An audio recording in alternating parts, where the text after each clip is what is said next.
Hello बच्चों, question suggest आपके लिए लाया है जैलियम 2.0 बैच। ये बैच यूट्यूब पे फ्री रहने वाला है। इस बैच में मैं आपको केमिस्ट्री पढ़ाने वाला हूं और ये आज का वीडियो रहने वाला है कि आपको केमिस्ट्री कैसे पढ़नी है, आपको केमिस्ट्री में क्या क्या पढ़ना है और 10th केमिस्ट्री में कौन कौन से एग्जाम्स के लिए हम आपको पढ़ाने वाले हैं और कौन कौन से टॉपिक्स हम इसमें पढ़ाने वाले हैं। और सबसे बड़ी बात यह है कि हम आपको सिर्फ बोर्ड से नहीं, हम आपको ओलंपियाड, एनटीएससी जैसे एग्जाम्स के लिए भी तैयार करेंगे। आपने देखा ही होगा, बहुत सारे बच्चे केमिस्ट्री से डरते हैं। उसके बहुत सारे कारण होते हैं, जिनमें से मेन कारण जो रहते हैं, मेन रीजन जो रहते हैं जिनसे बच्चा केमिस्ट्री पढ़ने से डरता है, केमिस्ट्री की रिएक्शन से डरता है, केमिस्ट्री को समझने से डरता है। उनमें से पहली अगर हम देखेंगे, जो रिसर्च की गई प्रॉब्लम्स है, जो बच्चों में देखा गया है, वो है बच्चे फॉर्मूला से डरते हैं। जैसे कल आप जब 11th में आओगे, आप मोल कंसेप्ट पढ़ोगे, आप वहां पे नॉर्मलिटी पढ़ोगे, आप मोलरिटी पढ़ोगे। आप वहां पे जब मोल कंसेप्ट देखोगे तो आपको कंसेंट्रेशन, नंबर ऑफ इलेक्ट्रॉन, वो सब आप जब उनके क्वेश्चंस करोगे, उन फॉर्मूला को देखोगे तो आप डरने लगते हो। क्यों? क्योंकि आपने अच्छे से उन कॉन्सेप्ट्स को समझानी है, आपने मोल्स को समझानी है, आपने चार्ज को समझानी है, आपने कंसेंट्रेशन टर्म्स को समझानी है, जिसकी वजह से बच्चा जब उसके सामने जब मोल कंसेप्ट का क्वेश्चन आता है तब वो डरने लगता है। हम यहाँ पे मैं आपको ये सारी चीजें एक अच्छी तरीके से, एक अंडरस्टैंडेबल वे में पढ़ाने वाला हूं, जिससे कल आप जब 11th में जाओगे तो आपको कोई भी फॉर्मूला किसी भी मोल कंसेप्ट का हो या किसी भी फिजिकल केमिस्ट्री के किसी भी पोर्शन से हो, या 10th में आपकी जो भी फॉर्मूलाज है वो आपको रटने की जरूरत नहीं पड़ेगी। आप अच्छे से उन फॉर्मूलाज को समझ के उन पे क्वेश्चन करोगे। दूसरी अगर देंगे, बच्चे क्या करते हैं, वो चीजों को ना रटने की कोशिश करते हैं। केमिस्ट्री रटने वाली चीज नहीं है, केमिस्ट्री को समझने की जरूरत है। जितना आप टाइम केमिस्ट्री को समझने में लगाओगे, उतना ही आपके कॉन्सेप्ट अच्छे हो जाएंगे। जितना आप केमिस्ट्री के, जैसे आपने पीरियोडिक टेबल पढ़ा, पीरियोडिक टेबल में आप क्या पढ़ते हो, आप लिथियम सोडियम है, लिथियम सोडियम उन सारे एलिमेंट्स को क्या करने लगते हो, रट्टा करने लगते हो कि सर ने ये बोला है, हम इनको ऐसे ही पीरियोडिक टेबल को alkali metals, alkaline earth metals को याद करने लगते हो। बट वैसा नहीं करना है। आप अच्छे से, मैं यहाँ पे आपको केमिस्ट्री में हर एक चीज को विजुअलाइजेशन करके पढ़ाने वाला हूं, जिससे आपके कॉन्सेप्ट बहुत अच्छे से क्लियर हो जाएंगे। रटने की जरूरत नहीं है, हर एक कंसेप्ट को अच्छे से समझ के पढ़ने की जरूरत है। और द थर्ड जो रीजन देखा गया बच्चों में किस चीज से डर पैदा होता है केमिस्ट्री सब्जेक्ट से, वो होता है फियर ऑफ रिएक्शन। आप देख रहे हो, जब आप कल कोई भी रिएक्शन देखते हो ना, वो साइक्लिक वाली रिएक्शन हो जिसमें बेंजीन रिंग्स यूज हो तो आप डरने लगते हो, या कोई लॉन्ग चेन रिएक्शन हो जिसमें सिर्फ कार्बन कार्बन फंक्शनल ग्रुप लगे हो तो आप डरने लगते हो। क्यों? क्योंकि एक अगर आप देखोगे ना, जो भी रिएक्शन होती है एक स्टोरीज होती है। स्टोरीज क्या, आपने एक रिएक्टेंट दूसरे रिएक्टेंट के साथ मिक्स करवाया, कुछ नया प्रोडक्ट बना। उस स्टोरी में क्या है, स्टोरी कैसे है, उसमें एक नया कलर आया, उसके साथ कोई हीट निकली, ठीक, हमने पहले हीट दी या न दी। ये सारी चीजें एक स्टोरी जैसी होती है कि इसका लास्ट में प्रोडक्ट क्या आने वाला है, इससे हम क्या पहले मिलाने वाले हैं। ये सारी एक, जैसे आप घर में कुकिंग करते हो ना, उसी तरीके से हम रिएक्शन को समझने की ट्राई करनी चाहिए, जिससे आपके हर एक कॉन्सेप्ट अच्छे से क्लियर हो जाएगा।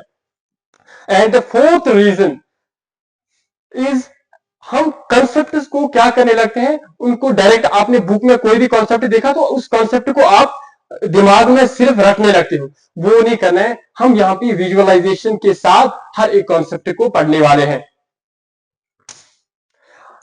और मैं आपको कोर्सेज साइंटिस्ट के प्लेटफॉर्म पे केमिस्ट्री पढ़ाने वाला हूं। मैंने क्या किया है, I have qualified IIT JAM, CUT PG, CUT UG chemistry exams. I have also selected for the NICER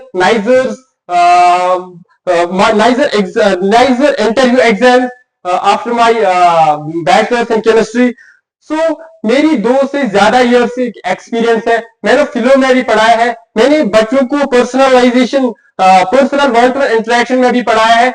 I know how to teach the students, how to make the toppers, क्योंकि मुझे खुद भी पता है कि मैंने हर एक कॉन्सेप्ट को कैसे पढ़ा है, मैंने जो एग्जाम्स क्वालिफाई किए हैं उनमें कैसे इंसान को प्रेशर बना के रखना है, उस प्रेशर में कैसे क्वेश्चंस को सॉल्व करना है। I know how to get the marks in the boards. So मैं आपको हर एक चीज अच्छे से समझाने वाला हूं, जिस वजह से आपको ना बोर्ड में प्रॉब्लम होगी, ना आपको किसी कॉम्पिटेटिव एग्जाम में प्रॉब्लम होगी, किसी भी आप जिस भी एग्जाम के लिए कल जा रहे हो आपको किसी भी चीज में प्रॉब्लम नहीं होनी चाहिए, खासकर केमिस्ट्री के रिलेटेड।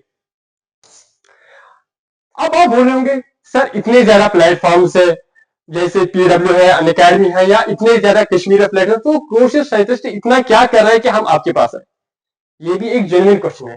कोर्सेज साइंटिस्ट, पहले अगर मैं बोलूं आपको, आपने किसी भी प्लेटफॉर्म पे नहीं देखे होंगे कि वहां पे कोई ऐसे फैकल्टीज आपको पढ़ा रहे होंगे जो एनआईटीज, जीएमसी या स्कॉस्ट से हो, या दिल्ली यूनिवर्सिटी जैसी यूनिवर्सिटीज हो जो फाउंडेशन लेवल को पढ़ा रही हो।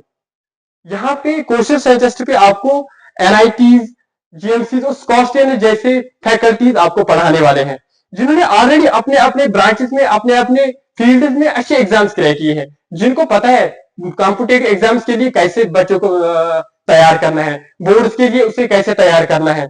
हम आपको सिर्फ एकेडमिक्स से नहीं, हम आपको स्किल ओरिएंटेशन भी कर रहे हैं, हम आपको वन टू वन इंटरेक्शन में भी पढ़ा सकते हैं, हम आपको पर्सनलाइज्ड गाइडेंस भी देंगे, हम आपको इसी के साथ साथ स्किल ओरिएंटेशन भी करेंगे। हम आपको, अगर आप आज की जो दौर चल रहा है, यहाँ पे आपको हर एक चीज की नॉलेज होनी चाहिए, आपको एआई, कोडिंग या मशीन लर्निंग की नॉलेज भी होनी चाहिए, हम आपको वो भी प्रोवाइड कर रहे हैं, और वो भी एक काम है इसमें। ये कोर्सेज साइंटिस्ट की कुछ फीचर्स है।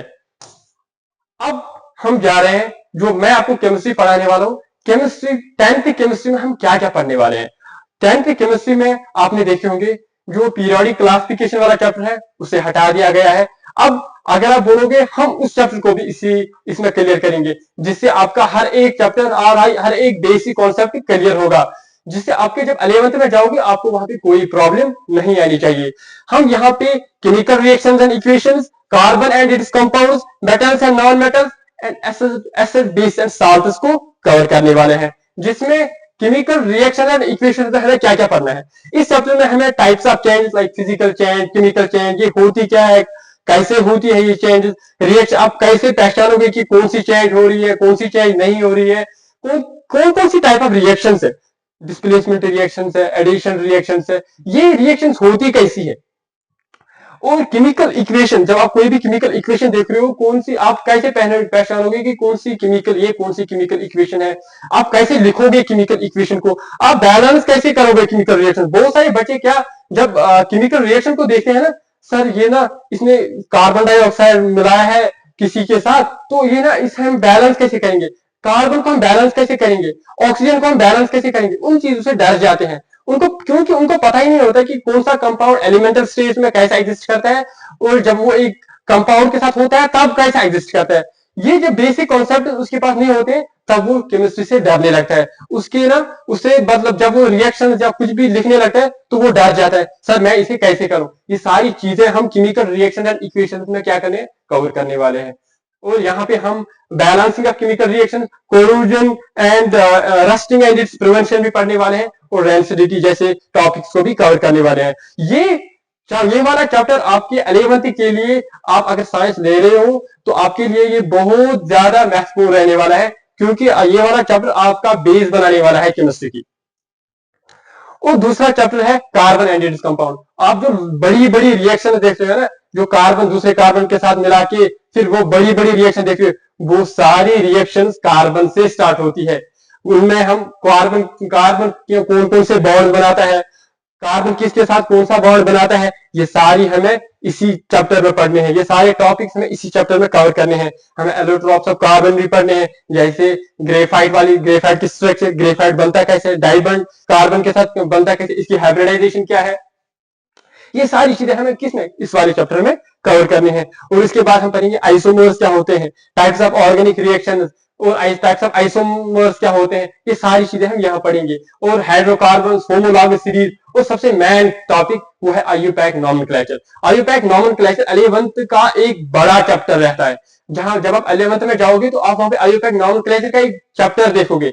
वहां पे हर साल नीट हो या जेई हो, उससे 2-4 मार्क डेफिनेटली आते हैं। जब आप यहाँ पे उसके बेसिक कॉन्सेप्ट अच्छे से क्लियर करोगे तो आपको जब 11th में किसी भी एग्जाम के लिए अगर आप प्रिपेयर करोगे, आप एसएसबी के लिए क्यों ना प्रिपेयर करो, वहां पे भी एक जनरल साइंस का पेपर रहता है, जहां पे आपको केमिस्ट्री, फिजिक्स, बायो और मैथ जैसे क्वेश्चन आते हैं। सो आपको हर एक टॉपिक अच्छे से पढ़ना है।